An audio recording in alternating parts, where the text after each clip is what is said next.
Want to get your business in front of real sports fans? The Fade Route with D and Z reaches over 1,000 listeners every month. We drop fresh episodes every week and stay active on social media so your brand doesn't just get heard, it stays top of mind. Ooh. Local, loyal, and ready to spend. That's our audience. Are you ready to be part of the in crowd? Yes! Let's talk about how we can increase your foot traffic or get people to visit your website. Email us today and or message us on our socials so we can find the best packages for you.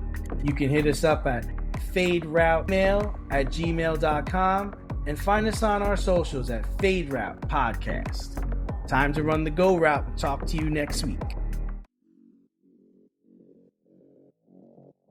Coming at you from the AO Studios, it's the Fade Route with D and Z. Here are your hosts, D and Z.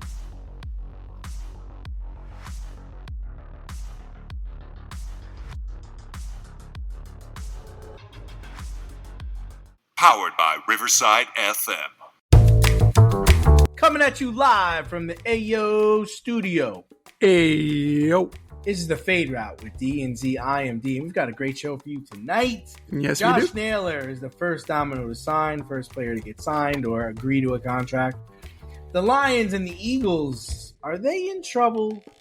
And the NFC West, man, that's a tough place to play. We begin today's show with the Broncos taking down the Chiefs, the defending AFC champions, to improve to 9-2. Now they pulled 3 games ahead of Kansas City, who currently sits in the 9th seed, out of the playoffs and looking in. Devin McCourty and Jason Garrett said on Football Night in America that the aura is gone and teams are no longer afraid of the Kansas City Chiefs. So Z, is this how the Chiefs dynasty ends? So, it was a physical game. It was definitely what you expected from the Denver Broncos. Or is it as epic as they've had all year in terms of quantity of sacks? No. But the simple fact that they got Mahomes pressured, they had Mahomes flustered, they got him 3 times, right? They got him 3 times for 27 yards, 3 sacks. They picked him off. They got in his kitchen. They absolutely did. And when McCourty and Garrett say the aura is gone and teams aren't afraid of them, I think that's what they mean. They're not afraid to put him on his ass. They're not afraid of what might come of that, right? We saw it in the Buffalo game. He got tattooed. Mahomes got straight up tattooed in the numbers. In years past, that would have been a flag. 15-yard penalty, Chiefs by 1,000,000. Not this year. Not this year. So there's definitely a little bit of the bloom being off the rose, especially, what was the running narrative last year? How are the refs going to bail out the Chiefs? And this year, there doesn't seem to be as much of that, if any. Now, by no means are the Broncos like the overall favorite, right? Because you have the Patriots, you have the Colts. We're going to get to who our Super Bowl circle of trust is later. But this defense plays, man. If they could get anything out of the offense, the Broncos will be a dangerous out. Now, you can't rule out the Chiefs because the season's not over, right? The Chiefs can get through this on muscle memory. Sometimes it feels like that's what they're hoping for and that's what they're banking on, is that we'll turn it around. We're good. We're good. The guys are in the room. We've been here before. But they definitely got punched in the mouth by the Eagles last year. They didn't recover all that well to start the season. Started 0-2. And the Broncos are for real. The Broncos are absolutely for real. Now, you do have to be concerned with the fact that Bo Nix still didn't throw a touchdown, right?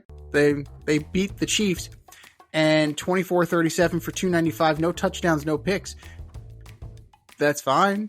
That's an okay stat line. You got to put the ball in the end zone at some point, right? McLaughlin is the lone touchdown, the rushing touchdown for the Broncos. So offensively, this team leaves a lot to be desired, but defensively, they can carry anybody. The Chiefs still have the possibility to squeak in, and if they happen to get in, all bets are off, because I think that muscle memory does kick in and they become a dangerous out. This may be the end of it. This may be the last of it, but I can never count out Andy Reid. I can never count out Patrick Mahomes. They will find a way to rebuild. Brett Veach is a good GM. They're going to have to figure out this cap issue. They're going to have to figure out how to get players in there and get players to stay. But as long as they have the quarterback and as long as they have the coach, they have a little bit more time left in them. But kudos to the Broncos. They took it to them, and they made me look good because I was the only one who picked them. So that's one for me. Really? I didn't pick them? No, you picked the Chiefs, dude. Very silly of me. Very silly of me. Especially of going against my Super Bowl pick. This year, they're just not getting those one-score games. They're 0-5 in one-score games. Right?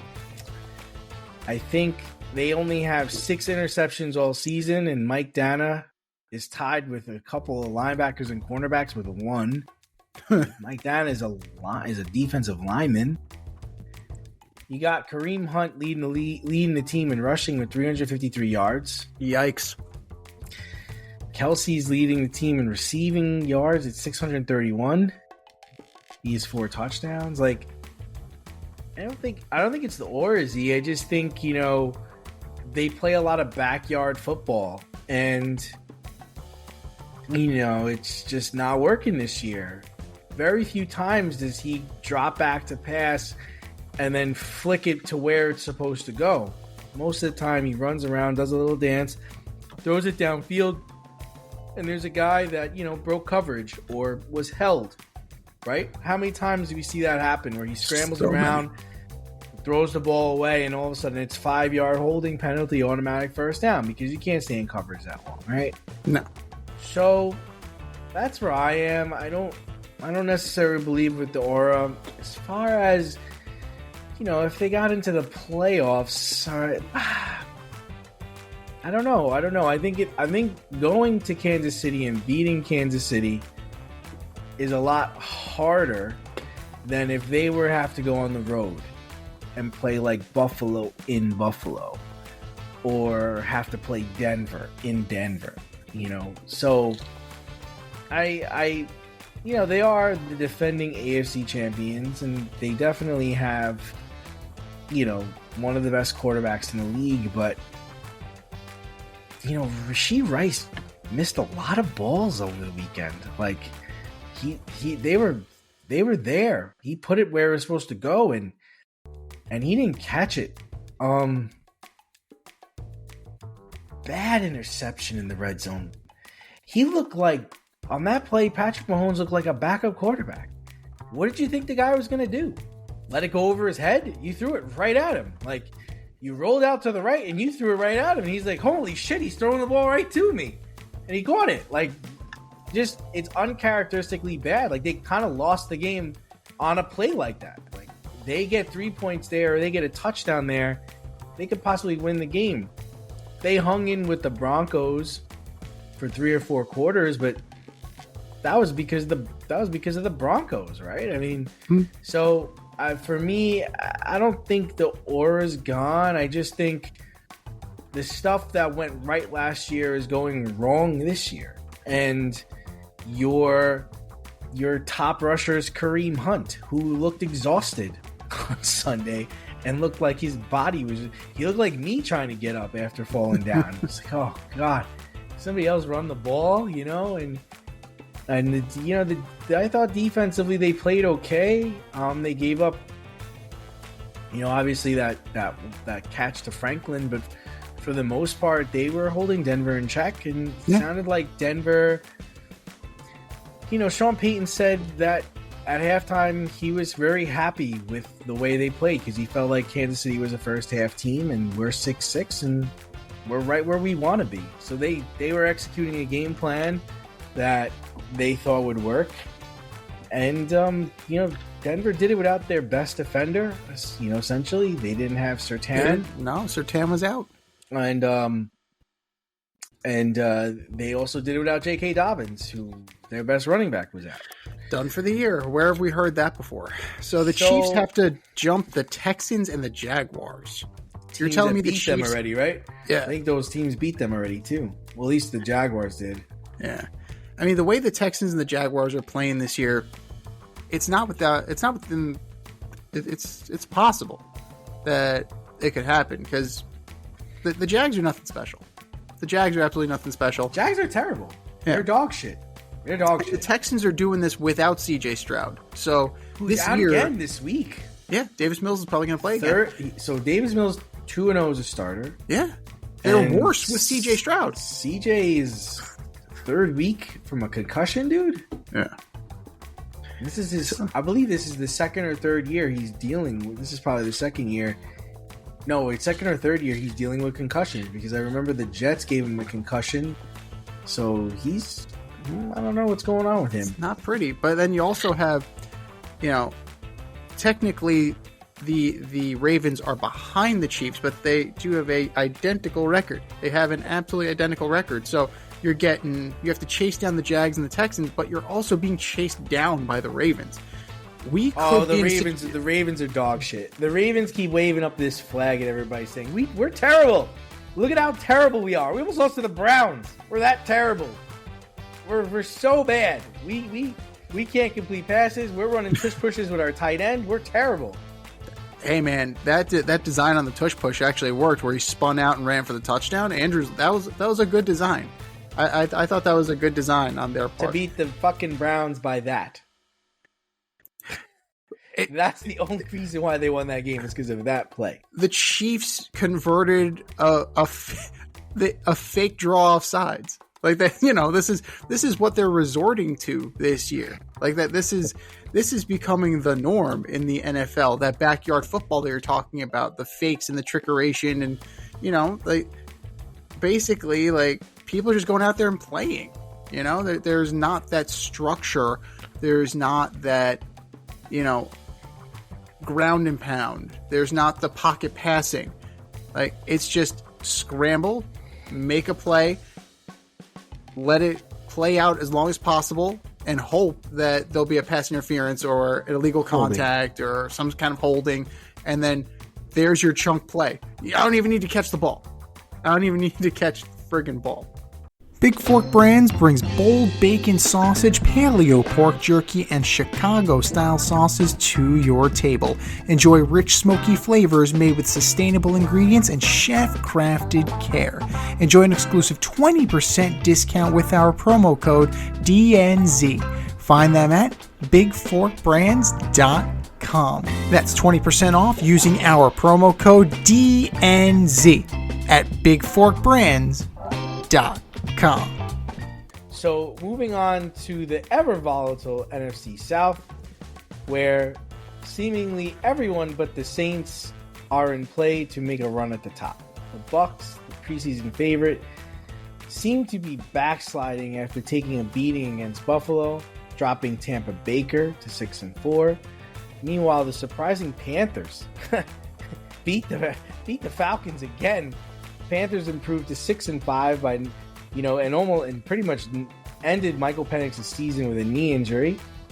That puts old man Kirk back at the helm of a team he couldn't get going a year ago. Can Captain Kirk steer the ship to a respectable finish, and dare we say a playoff berth? All right, so here we go. You ready for this? Saints, Lupus, Seahawks, Bucks, Cards, Rams, Saints to end the season. I see I'll 3 be wins. damned. I can see 5. I see 5. 3 wins. I see 5 wins right there. Now, 5 winnable games, right? The Cards will probably have nothing to play for. Lupus is Lupus. The Saints will fuck up their draft stock if they win. So they're in that position. I disagree with you on the Arizona. Jacoby Brissett's playing damn good. Damn good. Top 12 quarterback the last couple weeks. Yeah, the rest of the team's no good around him, though. That's a major issue. Maybe Brissett's having a great he's having a good run. Maybe they get Benson back. Maybe they get Harrison back. Maybe. But, meanwhile, you have we'll talk further about the NFC West in a little while, but, the Rams may not have anything to play for in Week 17. Like, what do you mean? They may have it locked up. You think they're going to lock up the 1? They may have it locked up by then, because the Eagles aren't anything special this year. The Rams are playing very well. Niners are good. We're going to talk about that. The Seahawks are good. They hang in tough, and the one matchup I'm looking at with intrigue is that matchup on December 11th, that Thursday night against Tampa Bay. They're going to need that game. Mm-hmm. So Tampa Bay is going to have to pull out all the stops because, you know what? Say what you will. We joked about it. Carolina's not going away. But Carolina is not going away. That's that's Dowdle. Rico MF Dowdle could make Bryce Young a playoff quarterback. That's some crazy shit right there. But to go back to the Falcons, this was no go with Kirk Cousins, right? He had negative chemistry with London. He had negative chemistry with Pitts. And London's done. London's done. He sprained his PCL. Out. He's not likely to. I don't see why you would even bring him back. He's done. Even if he was healthy enough to play, I don't think you play him. No, he's done. So that leaves you with, Mooney. Darryl Mooney, baby. Darnell Mooney and a heavy dose of Bijan and Algier. I don't see it. There are winnable games out there. Oh, but you said you see 5. I see 5 winnable games. Oh. It's possible. Like the Saints, you could chalk it up to 2. The Jets. I don't know, man. The Saints, it's in New Orleans. They play better in New Orleans. They do play better in New Orleans, but then they do have to go to Atlanta for one of them. So, Kirk Cousins is as talented as anybody. He's annoying as hell, but I just think you pay Kirk Cousins all that money, and you drafted Penix. Just to be in this situation, right? To be right back where you were when you signed Kirk Cousins.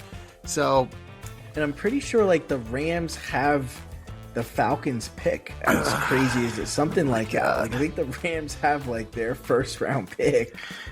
So, in short, I think Cousins could maybe give them a jolt for a week or 2.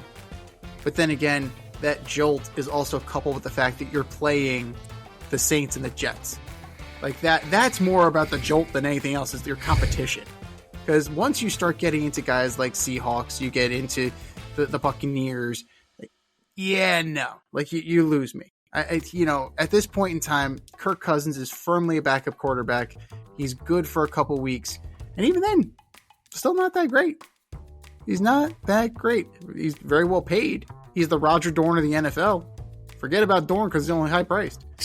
His agent is the best agent of all time. King of the bags. King of the bag. But, stranger things have happened. Let's put it that way. 3-7. You'd have to go on a 7-game heater. That seems a little far-fetched. But, stranger things have happened. I think you're looking 3 definite wins, 5 maybe, and that's pushing it. But without a full complement of weapons and no chemistry with the weapons you have, it's an uphill battle for one Mr. Kirk Cousins. But he does have Bijan. And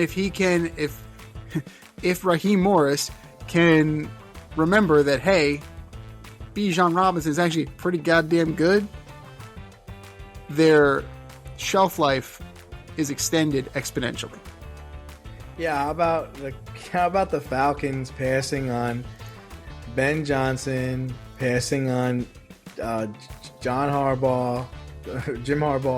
They passed on all these coaches to take Raheem Morris, and that hasn't really turned out so well. Who was on the hot seat yet again? No, I mean they should be better. They should be better. I don't know why they're not. They have Bijan. They have the quarterbacks that they wanted. Mm-hmm. They have talented wide receivers. They have a defense that's hot and cold. There's times when they shut people out. Then there's times when they can't stop the fucking Carolina Panthers. Like, what are you talking about? How is Bryce Young doing this, man? Like, what are you talking about? Like, what's happening right He now? looked like Alabama Bryce Young again. So I don't see Atlanta doing anything, and I don't see this Kirk. The only thing I can say for Kirk is maybe this is his last run, and he just realizes after this he's gonna hang it up, because I don't think there's anything here that screams, that he's gonna push them forward like a Joe Flacco. Like, Flacco is like a live arm and a bolt of life for his receivers. You're like, oh man, we can rally behind him. And we even saw Matt Ryan go to the Colts and play competitive for a couple of games. You just mentioned Jacoby Brissett. Yeah, Jacoby Brissett looks great. Mac Jones. He looks better than the second baseman, Mac Jones. Yeah, Mac Jones. And Rodgers has had moments where he has looked like the old Aaron Rodgers, but now he's broke his wrist, so yeah. I don't think we're going to see much from him either. But crazier things have happened, but I don't foresee Kirk, reinventing the wheel here. But let's jump over arguably to the best division in football, and that's the NFC West, where they beat each other up this weekend. The Niners drubbed the Cardinals in the desert 41-22, while the Rams survived the Seahawks 21-19 on a Jason Myers miss at the gun and a terrible game by Sam Darnold. Scam Darnold. There's still plenty of in-division football to be played, but when the dust is settled, how many teams will be left standing in the NFC West? Oh, that's a great question. So currently, when you're looking at the Rams are 2. Eagles are 1, Rams are 2.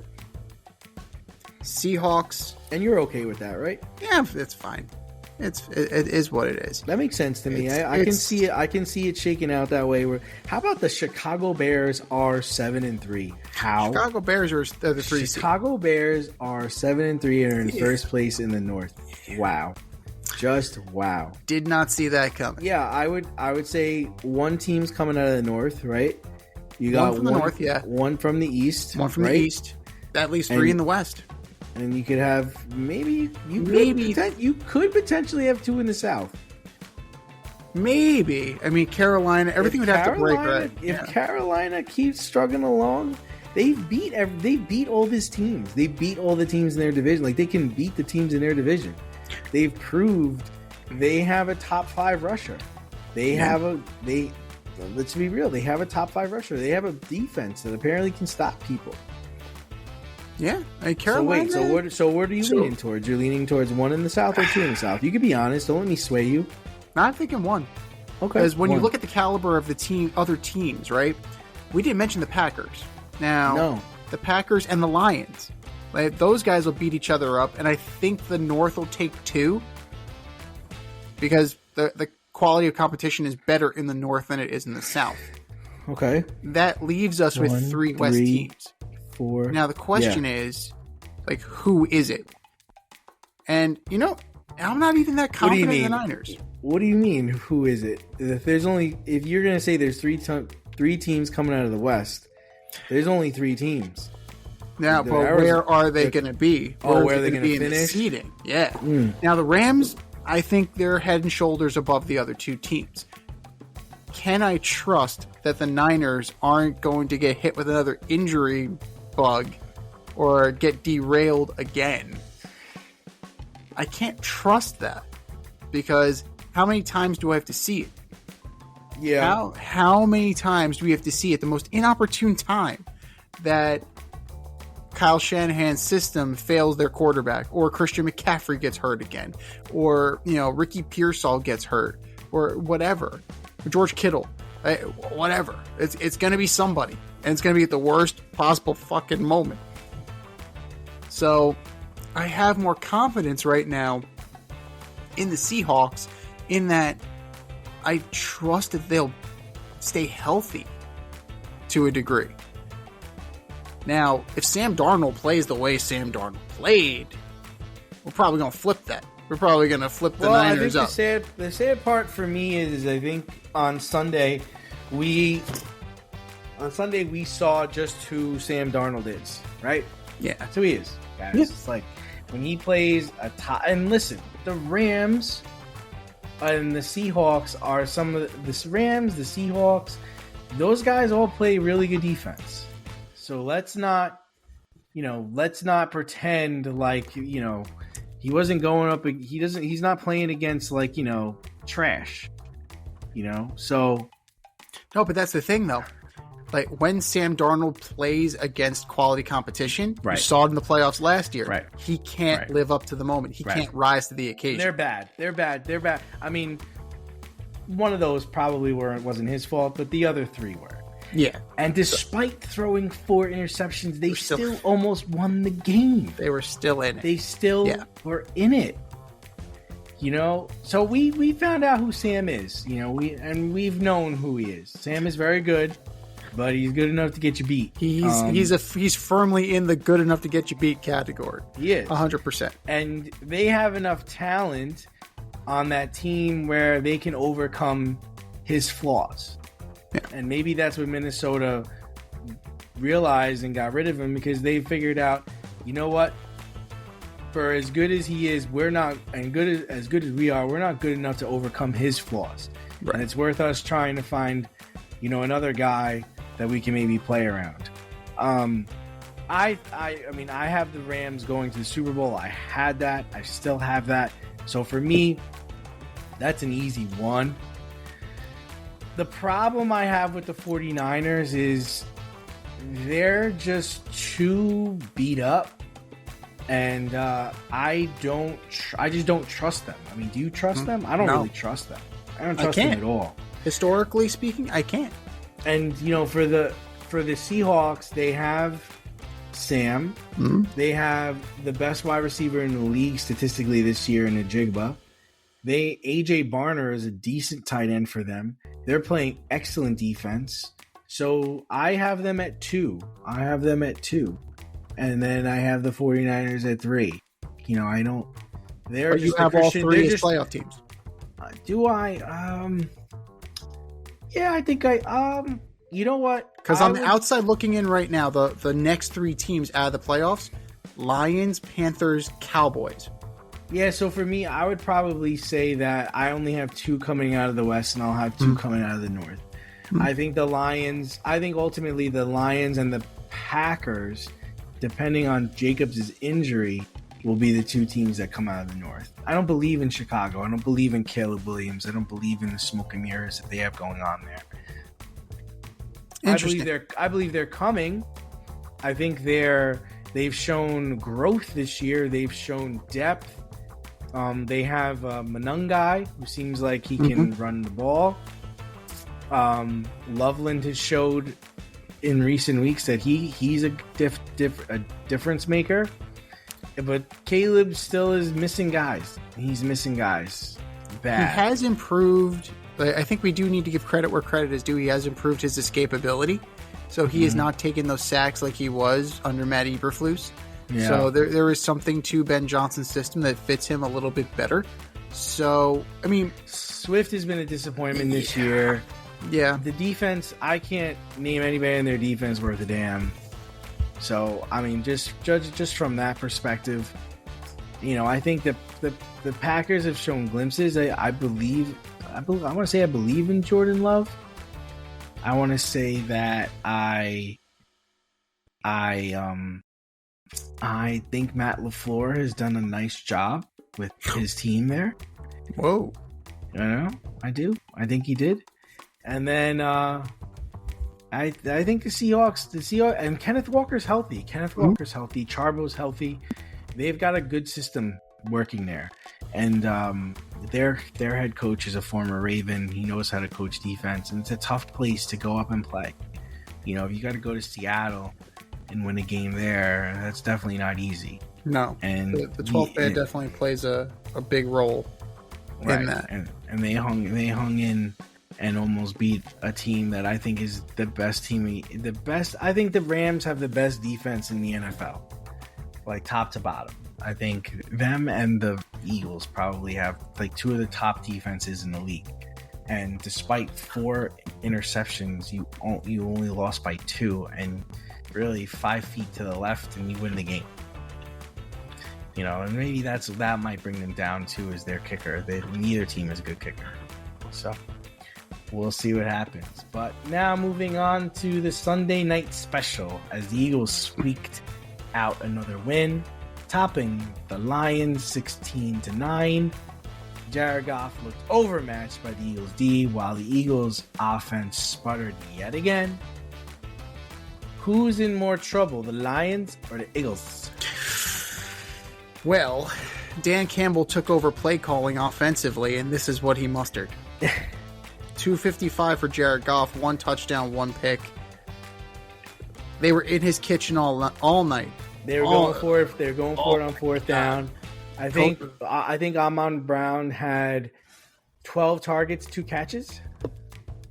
So, 12 targets, 2 receptions, 42 yards. So, yikes. Your leading receiver was Jahmyr Gibbs with 5 catches for 107. So, a running back. He had more in the air than he did on the ground. He only had 39 yards on the ground. So, that seems to be a little bit of a panic. That seems to be a little bit of a spur that Dan Campbell's trying to put under his team, and against a good defense like the one the Eagles had, the one that can pressure the quarterback like they did. Jalen Phillips was in the backfield, the usual suspects. Jalen Carter, Cooper DeJean was back there. So they made Jared Goff look ordinary. They made Jared Goff look like Rams Jared Goff. That's pretty bad. So offensively, it's hard to say that the Lions aren't in trouble because they just got dismantled. But when you look at it, when you really look at it, Jalen Hurts is throwing for 135 yards. He had the lone touchdown, yes, but you're gonna, people love to, like RG3, for all you haters out there of Jalen Hurts, this is what's happening. It's pedestrian.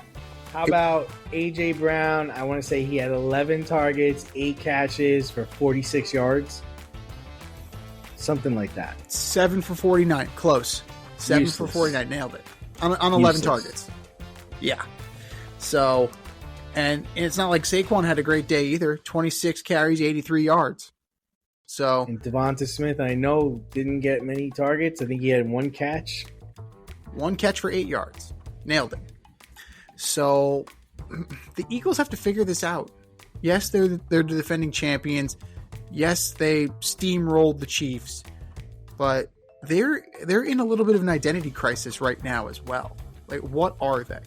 Now, if they're going to be a defense-first team and Jalen Hurts is just going to be game manager, okay. Like, you can roll the dice and take your chances on that.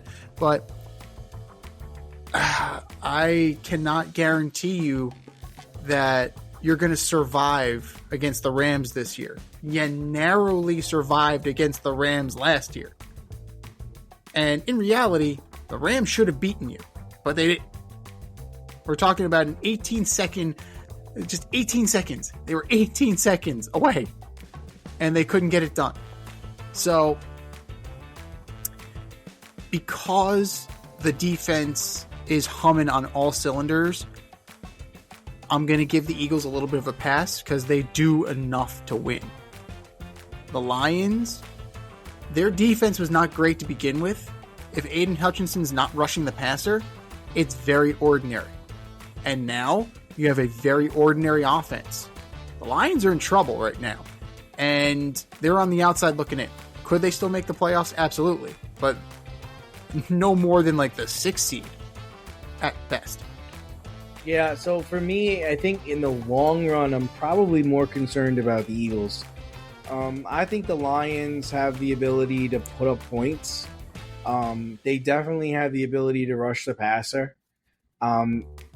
So I'm not really too much worried about the Lions, but for the Eagles, it's like you said, it's just like, why aren't we putting up 30 points a game? And now they just lost Lane Johnson. Lane Johnson is a Liz Frank injury in his foot. He's done.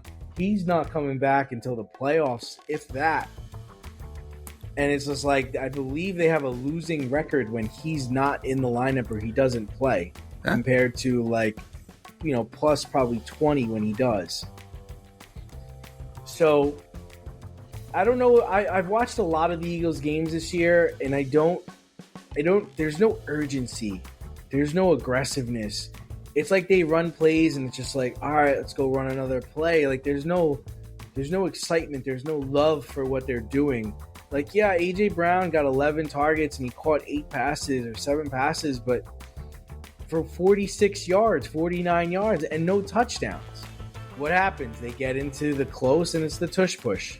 Right. Barkley, no rips. He ripped the Giants for a 76-yard touchdown. And of course, the week I'm playing him. But outside of that, he's not really getting.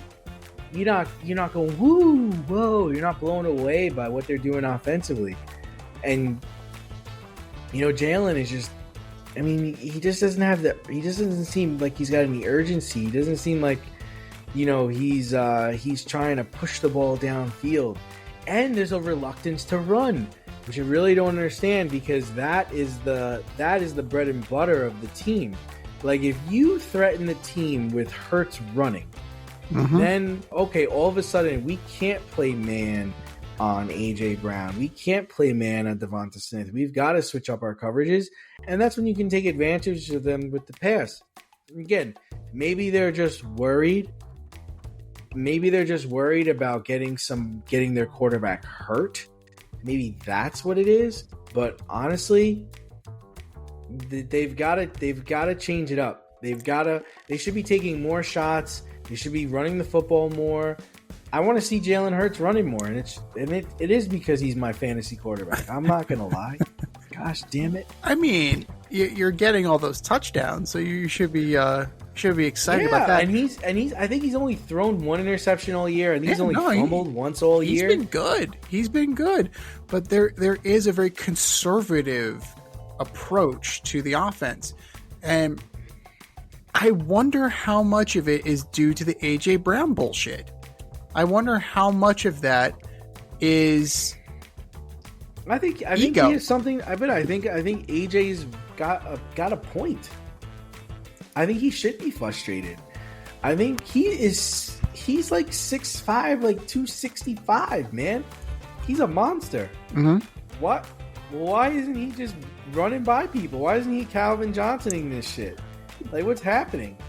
Like, it's a fair question. Like, if the game plan was to get AJ the ball and throw AJ the ball, then why didn't he score any touchdowns? Why didn't he go over 100 yards receiving? I think he has more 3 reception games than he does like any kind of big game. Like, and it's just like, that's just not going to do it. It's just not going to do it. It's efficient to win, but I mean, I don't know if it's efficient to win a championship. I don't know if it's efficient to beat a Rams team. Like, what are they going to do when they're down? I mean, they haven't played a game where they were really down by a lot, right? But what happens when you're down by a lot? Well, the thing is that they're built, right? They're built as a run-first team, right? You have Saquon Barkley. Down in the red zone, you have Jalen Hurts. That's your bread and butter right there. There's your bell cow. Now, it's nice to be as balanced as possible, but the identity of this team is a running team. This offense is a run-first offense. It's nice that if and when Jalen Hurts decides to rip one, he can. But that's few and far between. And, they're doing enough to win. It's not on style points. So they're just kind of like, you're right. They're just kind of like ho-humming it down the field. And it's just like, oh, we're just going to get to the 1 yard line and we're going to stick our hands in Jalen Hurts' ass and push him across the goal line. We're going to give him a friggin' prostate exam on the field. So, and the Lane Johnson thing is interesting because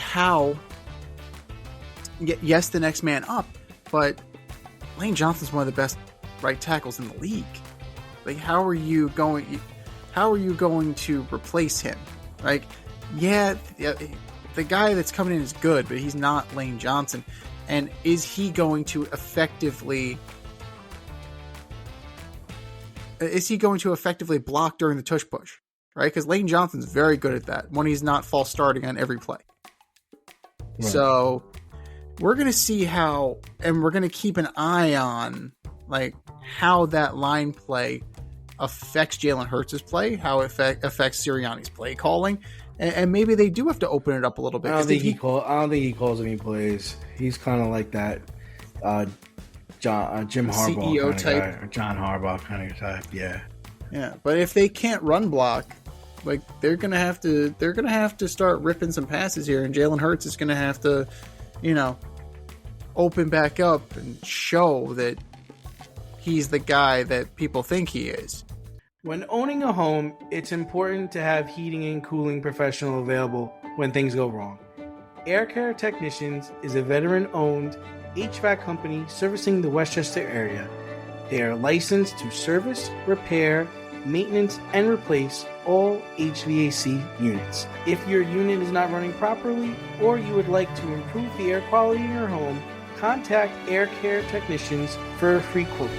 They offer same-day and emergency services for all of your needs. You can reach them at 914-315-1547.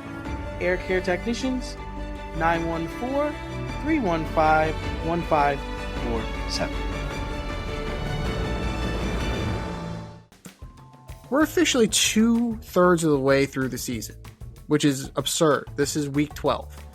So you texted me an interesting question last week, and it got us thinking, got us talking. So let's put it out there for everybody. So who is in your Super Bowl circle? So what 8 teams can you picture hoisting the Lombardi Trophy come February? Yeah, I mean, so let's talk about it. I mean, well, the Jets are out. Yeah. It's safe to say that both New York teams are out. Lupus is a no-go. Yeah, that's a non-starter. As much as Miami is surging, I can't see them going all the way to January, right? We would agree with that, right? No way. I'm going to say the Patriots. Yeah. I'm going to say that I can't see Buffalo. I've seen enough of Buffalo where I know that they're not going anywhere. Josh Allen had 6 touchdowns this past weekend. They're going to be playing the Texans on Thursday night. I bet the Texans give them a very hard time. Cleveland's out. Cincinnati's out. I don't believe in the Ravens. I'm sorry. I don't. They wave this flag and just tell you how terrible they are. I don't believe in them. I can't see them winning the championship. Pittsburgh's out. Tennessee out. Houston out. Jacksonville out. I think the Colts have a balanced team. They play good defense. They run the ball. And most of the time, Daniel Jones is efficient. So I can see them hosting a playoff game and winning. Vegas out. Chiefs out. Chargers out. Chargers look like dog shit. 81 yards. Did you guys take the bye week a week early? Denver's my pick to get to the Super Bowl. I'm sticking with Denver. The Giants out. Commies out. Dallas out. I can see Philly winning. Minnesota out. Chicago out. But I believe in Detroit. Interesting. I don't believe in the Packers. I don't. Especially if Jacobs is hurt, I don't believe in the Packers. New Orleans out, Atlanta out, Carolina out, and the Buccaneers, after what they just did against the Bills, out. Arizona out. I like Seattle. I like the Rams. I can see the 49ers doing it. Wow. So it's a stretch. Really, I have 6, but if I wanted to stretch it to 8, I could. So I've got the Browns, the Patriots, the Colts, the 49ers, the Rams, the Eagles, the Lions, and Seattle. That's what I got. That's fair. Any grapes? Honestly, what did I tell you the other day? I am struggling to put 8 as legitimate Super Bowl contenders. So what do you got? 5? So I had, when we first texted about this, I had 4. All right. And so even then, 4? like that's narrowing. And here's why it's narrowing. My list, as of last week when we had this conversation, it was the Patriots, it was the Rams, it was the Eagles, and it was the Chiefs. Now, what did I say to you? I said the Chiefs could get in and they can make a run on muscle memory. And then Denver happened. So Chiefs are out. No, Chiefs, you're out of the circle of trust. I'm sorry. So I'm down to 3 sure things. So you won't even let Denver replace them? I'm down to 3 sure things. Now they are on. Denver's offense What's scares your problem me. with Denver, man? Denver's offense scares me. But what about their defense? Yeah, their defense is fine. You got to put up points. You Defense have to wins score. championships, man. So does offense. They got to score. No. Bo Nix cannot survive a playoff game with no touchdowns. No touchdowns from Bo Nix. No passing touchdowns. No rushing touchdowns. No nada. That's great yards. Wonderful. I've seen Peyton Manning win games with no touchdowns. I've seen Donovan McNabb win games with no touchdowns. Is Bo Nix Donovan McNabb or Peyton Manning? No. So, and they just lost Dobbins. So the onus is even more on Bo Nix now because RJ Harvey, I picked him as a green light, and that looked pretty friggin' stupid on my part. Just was not there. Yeah, what happened? Yeah. Did he get 12 carries or 8 carries? About. And he had 1 pass. He was 0 for 1. McLaughlin got the touchdown. Yeah, right? McLaughlin got the touchdown. So there's that. I don't believe in the Bears. I'm like you. The Bucks. The Bucks are a talented team. I just don't know. What the hell's going on? How do you let Josh Allen do that to you? I don't know. How do you do that? You're a physical, aggressive Todd Bowles defense. And they got shredded by Josh Allen. You let one man Red score 6 touchdowns against you. Yeah. 6. Yeah. Hey. Oh, Michael Jordan's your ass. What the fuck, man? No, it's like at what point do you just go to Levante David and be like, yo, you have one-on-one with Josh Allen. He is your responsibility. Just go wherever he could. Just spy him. Put a spy on him. And count to 3, and at 3, go get him. Yeah. Right? Yeah, at some point you have to do something. We're going zone defense. You are on him. Man to man. Mano y mano. Go get him. Nah, we're just gonna let him. We're just gonna let him torch us. We're gonna let him truck us. We're gonna let him dive over us. We're gonna let him throw bombs on us. Where's the fun in that, Coach? The Seahawks. James Cook. I don't need James Cook. No, Give me the ball. No, not again. He's running Gable's offense again. I don't need no stinking running back. I'm just leaving my head. That. I'm gonna leave my fucking head. Oh God, Jackson Dart, the OG Jackson Dart. I don't believe in the Seahawks. It's a well-rounded team. I don't trust Sam Darnold. The Packers, I don't trust the Packers. I don't believe in the Packers. In the beginning of the year, I was high on the Packers. I thought that they would be in the NFC title game. They just can't get anything going. Scam Darnold. Scam Darnold on the Seattle Seahawks. Yeah. You can't. It's just with Jordan Love and the Packers, it's just very. I don't know what's going on there either. Yeah, they can't really Lots score. Of young talent, young receivers. They should be putting up more points. They lost their tight end, and they're lost without him. They struggled to beat the Giants. They struggled. They lost to the Panthers. So that's who the Packers Giants are. should have won that game. Giants should have won that game. We'll talk about that later. The Niners, I don't believe in. I don't trust them. The Lions, they're a mess right now offensively. What's your concern with the 49ers? Is health. Always health. Always health with the Niners. It's not talent. They have a very talented squad. It's always health. Moving over, I will put the Broncos near the circle. So near the circle. Steelers, no. I'm not going to say no on the Bills, because when the Bills can turn around and deliver that ass whooping like they did to the Buccaneers, yet you still have that glimmer of hope. It really wasn't an ass whooping, right? It was more, they just scored more. That was it. And they both put up points. They put up 20 more than their competition. So that's an ass whooping as far as I'm concerned. Jaguars, no. Chargers, hell no. The Chargers. Herbert had 81 passing yards. Atrocious. Absolutely fucking Vidal atrocious. had 30 yards receiving. Yeah. And 30 yards rushing. They're having to rely on Keenan Allen again. Against the Jaguars in Jacksonville. No. Huh? Nope. What? So teams really can't come east. The Colts, I don't believe in, because I don't believe in their quarterback. Chiefs are dead. Texans, if it's Davis Mills, forget it. Quarterback's a top 5 passer, by the way. Yeah. Okay. Let's see what he does in the playoffs. All right. That's cool. Turn around and hand the ball off. That's what we'll do in the playoffs. Cool. Turn around and hand the ball to Jonathan Taylor. You're not going to get cupcakes in the playoffs. He's very good against cupcakes. Texans are dead. Chiefs are dead. Ravens are dying. Dolphins are dead.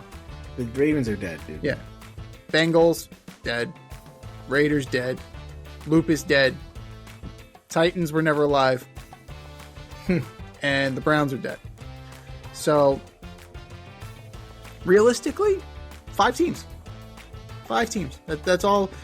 That's all I could muster. And even then, it's a stretch. Some of them are a stretch, in my opinion, just to try and fill out that circle. But yeah, no, I'm a true believer in the Patriots. I'm a true believer in the Eagles, and I'm a true believer in the Rams. I think they are the most balanced, and I think that they will represent themselves very well come February. Step outside of your safe area and make a statement without saying much with FCK Clout Lifestyle Apparel. Embrace the colorful chaos and stay emotionally regulated in their graphic tees, hoodies, snapbacks, accessories, and more. Go to fckclout.com today and check out current season and past season merchandise for men and women. Get it while you can. That's fckclout.com. Check them out today. fckclout.com.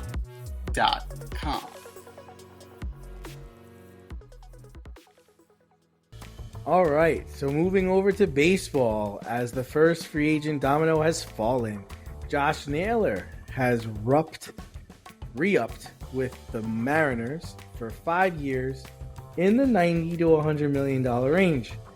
As a New York sports show, this naturally turns our attention to free agent Pete Alonso. Once again, someone beats Pete to the punch and sets the floor for his services. What will Pete nab in free agency, and where will he go? Sounds like the Mets are talking to Devin Williams. Is that true? Yeah. What the fuck are you guys doing? Don't ask me. I don't know. I don't want him.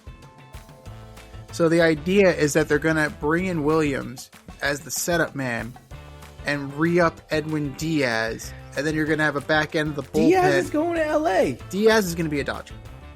Although the Dodgers are also linked to Devin Williams. So that would just be silly. Well, they could have... It's LA. It's not New York. The expectation, the pressure isn't as much. The crucible of New York is much stronger. And if you could have a back end of the bullpen of Scott in the 7th, Williams in the 8th, and Diaz in the 9th, that's pretty good. And if Vesia comes back, pretty good, right? And if they ever decide, hey, Roki, this isn't working, you're gonna come out of the bullpen. Roki Sasaki was pretty goddamn good out of the bullpen. So it's an embarrassment of riches once again for the Dodgers. But this isn't about the Dodgers. It's about Pete Alonso. Damn it. I'm tired of talking about the Dodgers. Fuck the Dodgers. So, realistically, what are the markets for his services? The Mets, obviously. If the Phillies lose Schwarber, I think he's in play. I heard the Blue Jays are in on Schwarber and in on Tucker. Interesting. Right? Interesting. Right? I could see that. That could be real. I mean, could you imagine? No. No. I can't. That would be wild. That would be fantastic. That if would you're be a Blue Jay wild. Fan. And then they re-up. Are they going to re-up Bichette, or are they just going to let Bo walk at that point? I think if they get Tucker and Schwarber, they can't take Bichette back. No. That's probably the right move guys. anyway. But yeah, that's if the Phillies lose Schwarber, I could see them swooping in and making an offer to Pete. Now Castellanos is probably going to go too. So if Harper is up for playing right field again, you can put Alonso at first, or you could probably sweet talk Pete into being your DH. That's one team. That's one scenario I can see really vividly. The second one, the Boston Red Sox. Pete Alonso and the Green Monster. That ballpark was fucking made for him. He could probably put up 60 jacks in Boston. They've had a problem at first base for a long time. Yeah. Now they have Roman Anthony's an outfielder, but they've been trying Casillas, Tristan Casas, yeah. Casas. But they've tried guys there, and it hasn't stuck.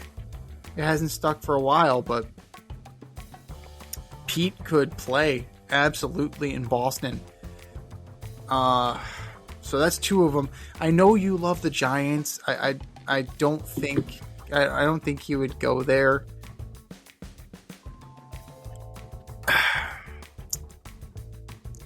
The other team that is intriguing to me, just to see what are they going to do, right? Because you have young players, and would he want to be the superstar on a young team? You put him with James Wood, you put him with CJ Abrams in Washington. Now all of a sudden you got a little something, you got a little thump in that order. But would Pete? They would pay. They would probably pay because they're trying to get back into the island of relevancy, right? You have Mackenzie Gore, you have a young squad. Would they break the bank and pay for a veteran slugger to kind of be the face of your league, the face of your team, rather? That's an intriguing one. And then outside shot, if the Yankees decide that, hey, we're going to make Ben Rice the everyday catcher, first base is open. First base is open. So I could, in a world where everything else has fallen apart, I could see the Yankees going and making an offer on Pete, and I could see that happening. Now, how long? He wants 6 or 7. 6, 7. No. I think it's a 4 with an option for a 5. I think that's more realistic. How much? You're looking, Naylor set it for 20 mil. So I think you got to go 25, 30 mil. somewhere in there. I think that's a realistic number for Pete. Like $200 million, no. Like, I'm sorry. Like, I love you, Pete, but if that's what you think you're worth, vaya con Dios, because you're not going to get... So you're saying 60 mil a year? 5 years? So I'm thinking 5 at 30 mil. So you're looking at 5 at 30. 5 at 30 per year. So you're looking at 150 mil for the contract. Okay. So I think that's more than generous for a guy that is going to be 36 by the time your contract is over. 35, 36. Power fades, man. Power fades over time. So, and defensively, he's okay. That's not going to get better. He's not going to become a Gold Glover. So, it's kind of who he is. If I was presented 4 years with an option for a fifth at 30 mil a year, maybe 35 if we're going short term on the 4 year, I think that's probably the best he's going to get. I don't think there's this team out there that's going to give him $200 million. I don't think there's anybody out there who's going to give him what he wants. Yeah, so for me, I really think Boston's the way to go, especially if Boston doesn't get Bregman. I think they'll get Bregman. I think Bregman will go back there because now Muncy re-signed with the Dodgers. Mm-hmm. I originally thought Bregman was going to go there. So my number one choice would be Boston, and I'm in the same camp with you, like a 5-year, 150 mil kind of deal. I think he was looking for longer, obviously, and more money, but the market's just not there for you, dude. It's not like this past year you did yourself any better by the way you played. The other team I could see is Chicago, especially if the Cubs, if they lose Tucker. Mm-hmm. It's a great insert there. If you lose Tucker, you bring in Pete. Virtually, like, to me, the same kind of bat, the same kind of personality. And then, what? It was weird. Right? Like the Imanaga thing. Did you see that today? He took the qualifying offer? He took the qualifying offer. Yeah. So he got a $7 million raise. I wonder, that's very telling. That is very telling. So I'm wondering if they're cheaping out, Like if the Cubs are going to be willing to spend in that, if they're going to be in that deep end of the pool. Yeah. If their ace had to opt out of his contract just to get a raise. It's like, dude, I'm going to go to the Dodgers. I'm going to do it. I'm going to fucking do it. Do it. Just do it. I'll call Shohei. Don't think I won't. So I'd say Boston. Next would be the Chicago Cubs. And yeah, I'm still sticking with the Giants. That's where his ass should be going. They'll give him his money. They'll give him whatever he wants. They need a bat. They need a player. I mean, I would be shocked if he went back to the Mets. And I'd even be more shocked if he went to the Yankees. What a slap in the dick that would be. Hey, if they're willing to pay, you're going to go. And the way things shake out with David Stearns, he doesn't value the big slugger. He wants defense. He wants contact ability. That's what David Stearns values. And we've seen it in his construction with the Brewers. You'll have your boppers, but he doesn't keep them. Right? Power is replaceable in the Stearns system. So there seems to be a sea change because now the Mets are listening on Jeff McNeil. The Mets are, maybe willing to let Pete walk, even though, he is a fan favorite. So we'll see. We'll definitely see where he goes. There's always that mystery team, right? It's a Boris client, so you wonder. There's always that team out there. Colorado Rockies. Oh, Jesus Christ. He'll go out there with Chris Bryant and just the witness protection program. Woo! Let's go. Let's go. You know what would be interesting? The D-backs lost Christian Walker last year. What if he went to the desert? The ball flies out of Arizona. Mm-hmm. Like, that would be very interesting. we'll see what the market develops for Pete, because he also has to go with Murakami too. So that's also, he's got competition, right? Last year was Christian Walker. This year it's Murakami. Naylor's already off the board. So I think Pete, I think, again, I said, I was on record saying that he's probably going to do it sooner rather than later, because last year he was the last person in the game of musical chairs. I don't think he wants that again, but it wouldn't surprise me, given his agent, that he's the last one to the table yet again. And he's settling for another 2-year contract with an opt-out yet again.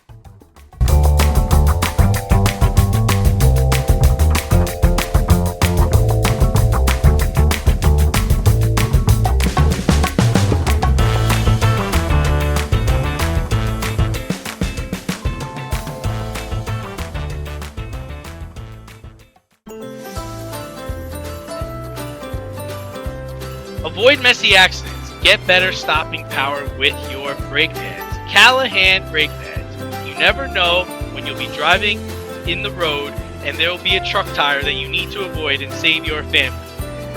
Callahan Auto. We really care about what's under your hood.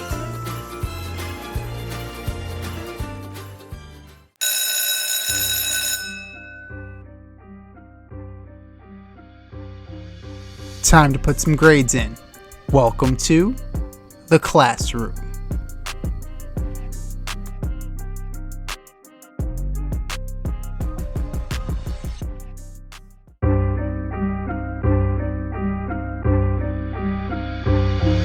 All right, boys and girls, have a seat. Take out a piece of paper and a pencil. It is time to go into the classroom. Dee and I have statements, and we give letter grades for them. Here we go. Statement number 1. Grade the Giants' performance against the Packers on Sunday. They should have won this game, man. They should have won this game. They're up 7-0 first quarter. Jacobs gets hurt, doesn't come back. Manuel Wilson has 40 yards and a touchdown. Jordan Love's dog shit again, 13 for 24, but he had 2 tutties. Jameis, no touchdown. Tyrone Tracy came to play, man. Mm-hmm. Listen, I know you're gonna probably be a lot harder than I am on them, but I give them a B, man. They went toe to toe with a team that's borderline playoff team. They should have won the game, but they didn't. I give them a B.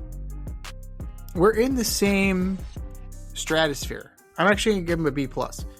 All things considered, coach getting fired, not knowing what you're going to get out of Mike Kafka, new starting quarterback. They were in it until the end. Now, Shane Bowen once again gets exposed. Not having Paulson Adebo was huge. They just picked on Dane Belton all day. It's like, 24, that's my bitch. Right there. Jordan Love was just like, I'm going to find 24, I'm going to throw it up. There he is. It was unbelievable. And Deonte Banks. Why the fuck is Deonte Banks still on this team? That one pass, I think it was to Watson. He was standing next to Watson with his hand in the air. Why are you next to him, motherfucker? Get in front of him. You stand in front of him, it's a pick. Why? Kicking was abysmal, but kicking it was abysmal for both teams because of the wind. And Jameis, that soul-crushing pick at the end. I knew it. You knew it was going to happen. I knew it. I knew it. God damn it. I knew it. I'll have chicken wings. But that's the thing. That's what it's Jameis. It's what you expect. He's going to be as much for his team as he is for the other team. He's just a giving man. He's just a giving man. And, like, it was coming. The Packers dropped 3. Like, he should have had like 3 or 4 picks in that game. But the Packers defense have frying pans for hands. Like, it was ridiculous. But they played good complimentary football. They played hard. Devin Singletary showed up with 2 rushing tutties. Right? That was the that was the best rushing attack. A real actual rushing attack. Like an honest to goodness New York fucking Giants running game that I've seen in a very long time. Cam Scatterboo doesn't do that. Now you add Scatterboo to that mix and it becomes a little bit more exciting. But like between the tackles running, I haven't seen that in a long fucking time. It was great. It was absolutely great. I just wish that our putz of a defensive coordinator could actually do his job properly. And you walk away with the win. But B+ for the Giants. Statement number 2. Grade Drew Brees' debut on Fox. I mean, it was fine. I'm not, I like the Tony Romo kind of. I know some people don't like it, but I kind of like Tony Romo, how he predicts what's going to happen. Mm-hmm. And he's very insightful on the plays, what teams have going on, what they're talking about in the locker room, what they're saying in the huddle. So I kind of like that approach. I compare Drew Brees to like Tom Brady, is like, and maybe even a Greg Olsen type. So I give it a B. Oof. I'm giving a D. Dear God, was it boring? Like technically it was fine. Right. Like technically excellent, right? But right. I have watched paint dry and been more entertained. Your job is the color. Entertained? No, I was not entertained, and that was the problem. Like that's the thing. You're replacing Mark Sanchez, right? Because of what happened with Mark Sanchez. Oh, what happened with Mark Sanchez? Well, don't go to Indy. My man's going to prison. My man's going to jail. My man is going to jail. Jesus Christ. Don't end up in an alley in Indy at midnight. Mark Sanchez, you will not get out alive. Mark, are you following me? Mark, what the fuck is the matter with you? That's my parking spot. Get away from that's my parking spot. Oh my God. Mark, are you drunk? Mark, are you drunk, high, or stupid? Get the fuck away from me. This is really happening right now. Am I going to fight you? I don't care if you're 60. That's my parking spot. This fucking guy. Let me see what's happening here. Am I being punked? Like, what is this shit? What is this? What is going on? Don't you work for CBS? Oh my God. But yeah, at least when Mark Sanchez did the games, he provided some levity. Like there was charisma there. Oh, Drew Brees is just very dull. So another word that begins with D. So there we go. Like there's room for improvement. A lot of room for improvement. But technically, like if he was doing what Peyton Manning was doing on the Manning cast with the telestrator, okay, like you may have something. But dude, like you have to have a personality in there somewhere. Find it.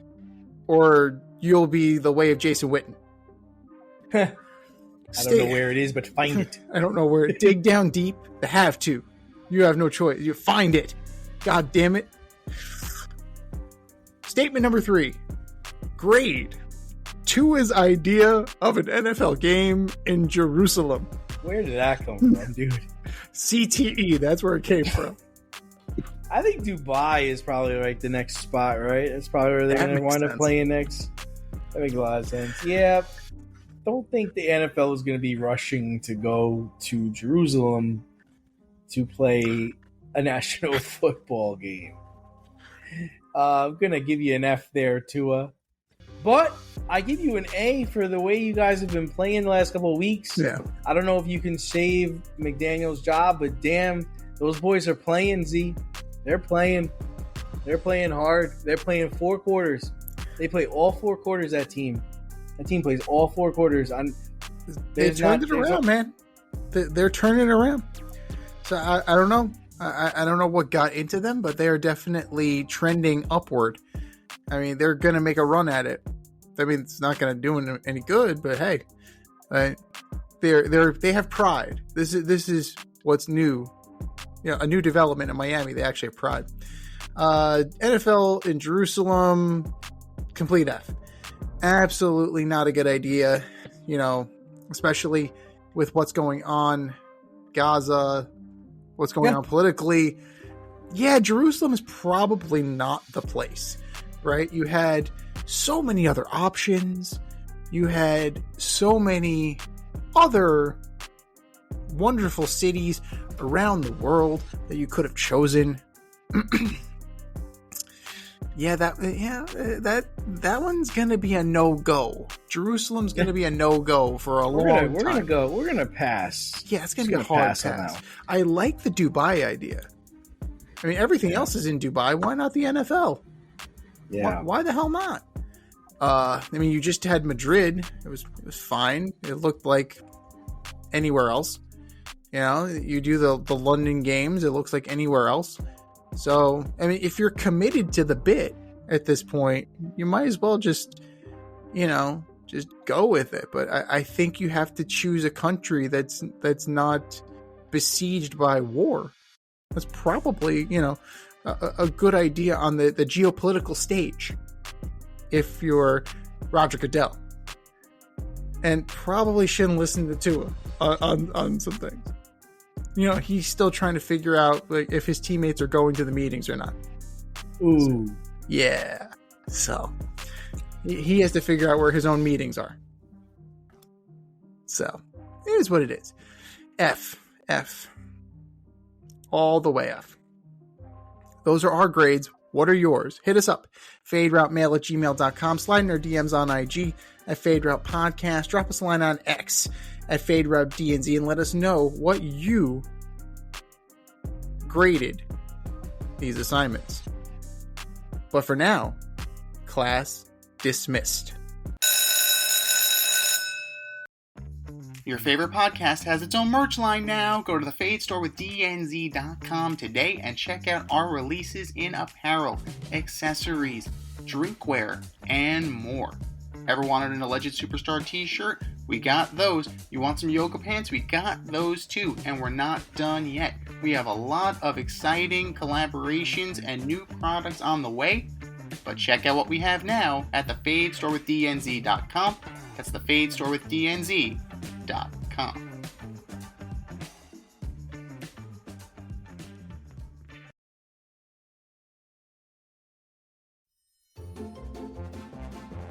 Who's the best of the worst this week in sports? The Fade Store presents the Alleged Superstar of the Week Award.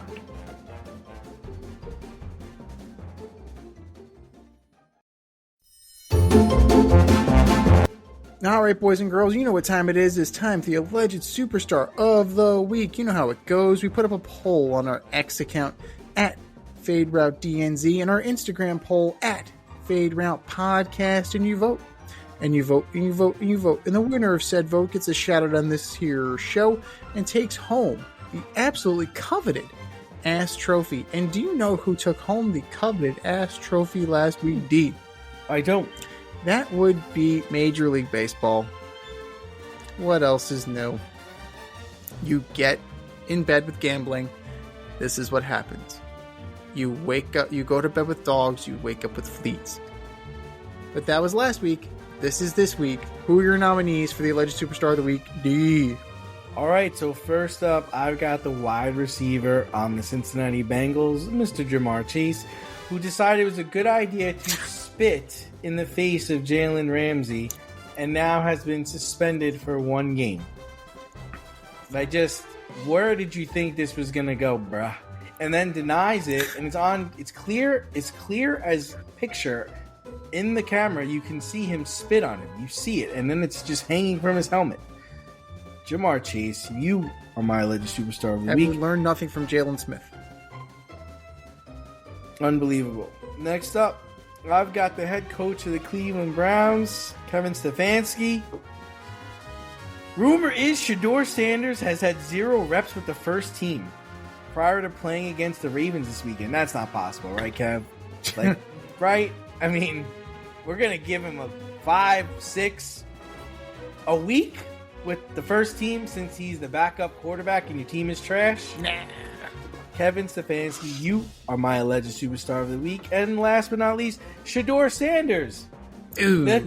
The quarterback of the Cleveland Browns, the backup quarterback, the son of Deion Sanders, finally went into the game to a round of applause.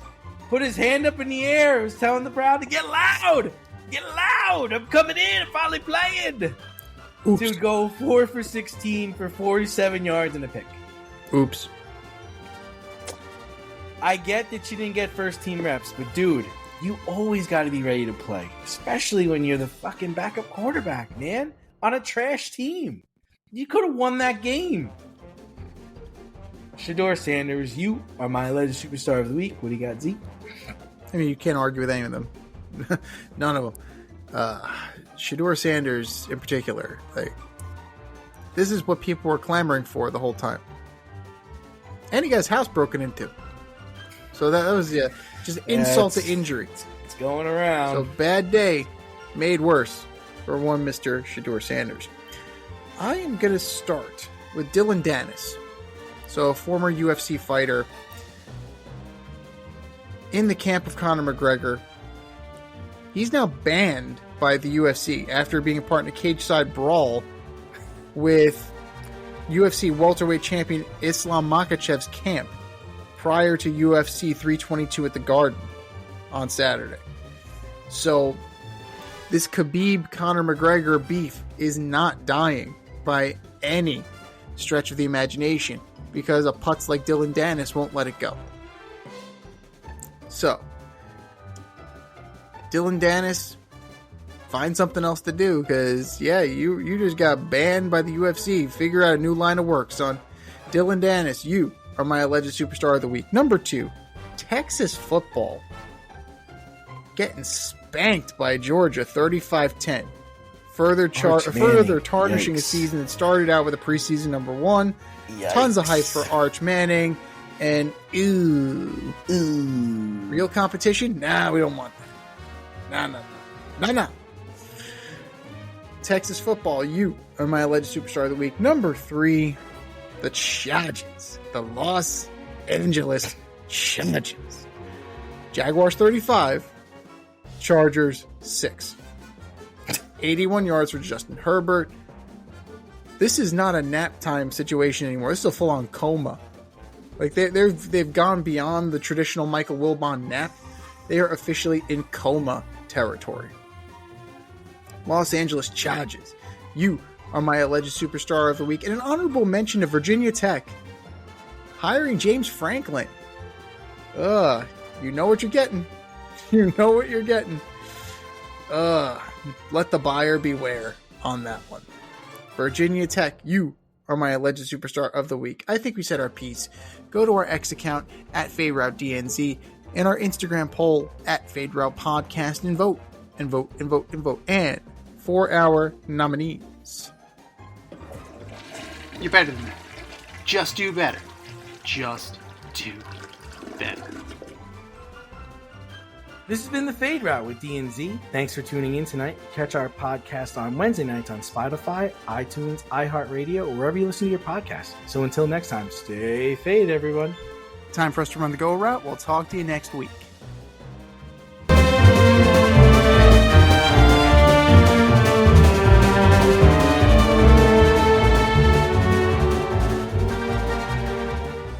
Thanks for listening to this episode of our podcast. If you liked what you heard and you want to hear more, be sure to like and subscribe on your favorite podcast platform. Leave us a review, rate us 5 stars, turn on subscription notifications, and share on social media. Tell your friends and spread the word.